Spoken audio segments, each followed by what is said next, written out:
और बड़ी खबर इस वक्त जो है वो ये कि दिल्ली में बढ़ते क्राइम पर आम आदमी पार्टी की संयोजक और पूर्व मुख्यमंत्री केजरीवाल ने न्यूज नेशन से खास बातचीत की। न्यूज नेशन से बातचीत में उन्होंने दिल्ली की कानून व्यवस्था पर सवाल खड़े किए। उन्होंने कहा कि दिल्ली में कानून व्यवस्था की हालत खराब है। केजरीवाल आखिर दिल्ली में वो पूछ रहे हैं कि आखिर दिल्ली में हो क्या रहा है। मॉर्निंग वॉक पर निकले कारोबारी की इस तरह से हत्या होना चिंता की बात है। गोविंदपुरी में युवक की चाकू मारकर हत्या कर दी जाती है। पूरे दिल्ली के लोग दहशत में जी रहे हैं। आम आदमी पार्टी लॉ एंड ऑर्डर पर सवाल खड़े कर ही रही है और इस बीच घटनाएं जो हैं क्राइम की वो लगातार घट रही हैं। विश्वासनगर में घटना घटी, उससे पहले गोविंदपुरी में घटना घटी और इन्हीं तमाम घटनाक्रम पर बात करने के लिए हमारे साथ आम आदमी पार्टी के राष्ट्रीय संयोजक अरविंद केजरीवाल हैं। सर, आज भी दिल्ली में घटना घटी है, लगातार सीक्वेंस जो है घटनाओं के, आप तो सवाल उठा ही रहे हैं, लेकिन असल में दिल्ली में हो क्या रहा है? मैं भी यही पूछ रहा हूँ कि दिल्ली में हो क्या रहा है। आज दिल्ली में सुबह जैसे ही उठे तो पता चला कि विश्वास नगर में एक संजय जी हैं जो कि रोज़ मॉर्निंग वॉक पे जाते हैं। आज वो मॉर्निंग वॉक पे गए, जब वहाँ से वापस लौट रहे थे, सड़क के ऊपर भरी सड़क में 2 बाइक सवारों ने उनके ऊपर 7 या 8 राउंड गोलियां चलाई और उनकी वहीं मौत हो गई, खुलेआम। आज उस हादसे को अभी हम सुन ही रहे थे कि थोड़ी देर में पता चला गोविंदपुरी में एक व्यक्ति को चाकू मार के उसकी हत्या कर दी गई। वहीं गोविंदपुरी में भी थोड़े दिन पहले एक पुलिस कांस्टेबल की वहीं पे चाकू मार के हत्या की गई थी। तो पूरी दिल्ली के अंदर इस टाइम लोग दहशत के अंदर हैं। सरेआम गोलियां चल रही हैं, गैंग वॉर हो रहे हैं, गैंगस्टर्स जो हैं वो खुलेआम फिरौती की कॉल्स इतनी आ रही हैं व्यापारियों के पास, गैंगस्टर्स की, बड़े बड़े गैंग लॉर्ड्स की फिरौती की कॉल आ रही हैं कि इतने इतने पैसे दे दो, नहीं तो तुम्हारा इस टाइम बेटी यहाँ पे है, तुम्हारा बेटा यहाँ पे है, उसका ये कर देंगे वो कर देंगे।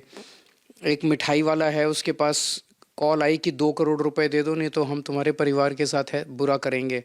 उसने मना कर दिया तो 2 दिन बाद 3 बाइक सवार आए और उसके कई सारी धुआंधार फायरिंग उसके मिठाई की दुकान पे करके चले गए। एक और कार का शोरूम वाला है, उसके 22 राउंड फायरिंग की, उससे 5 करोड़ रुपए की फिरौती मांगी थी। तो गैंग वॉर हो रहे हैं। पंचशील पार्क में मैं गया था, एक 64 साल के बुजुर्ग हैं, उनकी घर में घुस के रात को उनकी हत्या कर दी गई चाकू मार के। सीनियर सिटीजन सुरक्षित नहीं है, महिलाएं सुरक्षित नहीं हैं। महिलाओं को अब शाम को घर से बाहर, एक टाइम में सुना करते थे जैसे जो बिहार में हालत होती थी, अब वैसे ही जंगल राज दिल्ली के अंदर सुनने को मिलता है कि शाम के टाइम लोग घर से बाहर निकलना, आम आदमी खुली सड़क पे आज चलना मुश्किल लगता है उसे, क्योंकि उसे लगता है मेरे फ़ोन छीन के कोई भाग जाएगा, चेन छीन के कोई भाग जाएगा, मेरा पर्स छीन के कोई, मेरा सामान छीन के कोई भाग जाएगा। इतने स्नैचिंग के इंसिडेंट्स होने लग गए हैं। तो दिल्ली के अंदर ये चल क्या रहा है? यही कारण है, अमित शाह जी की सीधे सीधे जिम्मेदारी है गृह मंत्री होने के नाते दिल्ली की कानून व्यवस्था देखने की। तो अमित शाह जी ऐसे लगता है जैसे पूरी तरह से विफल हो गए हैं, या उन्हें दिल्ली की कोई चिंता ही नहीं है, बीजेपी को कोई चिंता ही नहीं है। अरविंद जी, आप लगातार जा रहे हैं, लोगों से मिल भी रहे हैं जहां घटना घटी हैं, क्या वाकई लोगों के लिए ये मुद्दा है? क्योंकि बीजेपी का एक बयान जो विजेंद्र गुप्ता का आया था लॉ एंड ऑर्डर पर, वो आपने भी सुना होगा, और दिल्ली में आपकी सरकार है, विजेंद्र गुप्ता का बयान आता है, लोगों से आप मिलते हैं, इसको अगर हम देखें तो आप कैसे इसको आंकलित करते हैं? मैं उनका ये बयान सुन के बहुत अचंभित और शॉक्ड था। बीजेपी के सीनियर नेता खुलेआम कह रहे हैं कि कानून व्यवस्था, लॉ एंड ऑर्डर कोई मुद्दा ही नहीं है। मैं दिल्ली की जनता से पूछना चाहता हूं, क्या आप भी ये मानते हो कि कानून व्यवस्था दिल्ली में कोई मुद्दा नहीं है?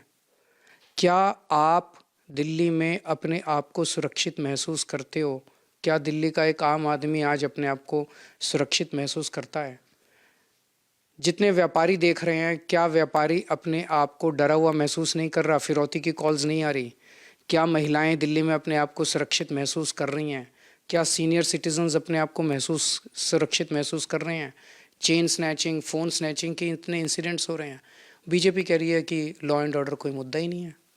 ये मैं देख के, ये उनकी असंवेदनशीलता दर्शाता है कि किस तरह से इतने संवेदनशील मामले को भी वो पूरी तरह से राजनीति के दायरे से देखते हैं। क्योंकि आप लोगों के बीच जा रहे हैं, तो क्या इसको ये मुद्दा बन रहा है लोगों के बीच, लोगों के लिए ये बड़ा मुद्दा बन गया है? आप ये देख रहे हैं, मुद्दा तो पहले से ही बहुत बड़ा था, जनता बहुत डरी हुई थी। यही है कि अभी तक किसी ने उठाया नहीं था। अब जब हमने बोलना चालू किया है तो लोग इसके ऊपर संगठित हो रहे हैं और जब लोग संगठित होंगे, लोगों को मैं इकट्ठा करूंगा, दिल्ली के लोगों को इकट्ठा करूंगा, हम चुप नहीं बैठने वाले। अगर बीजेपी और अमित शाह जी कुछ नहीं करेंगे तो लोग आंदोलन करेंगे इसके ऊपर। तो अरविंद केजरीवाल जो कह रहे हैं कि ये इतना बड़ा मुद्दा है, लोगों के दिन से जुड़ा हुआ मुद्दा, इसको लेकर अगर आंदोलन भी करना पड़ा तो उससे भी पीछे नहीं हटेंगे। वीडियो जर्नलिस्ट अतुल राज के साथ Mohit Bakshi, news nation, Delhi. News nation अब व्हाट्सएप पर खबरों की ताजा अपडेट के लिए न्यूज नेशन के इस क्यूआर कोड को स्कैन करें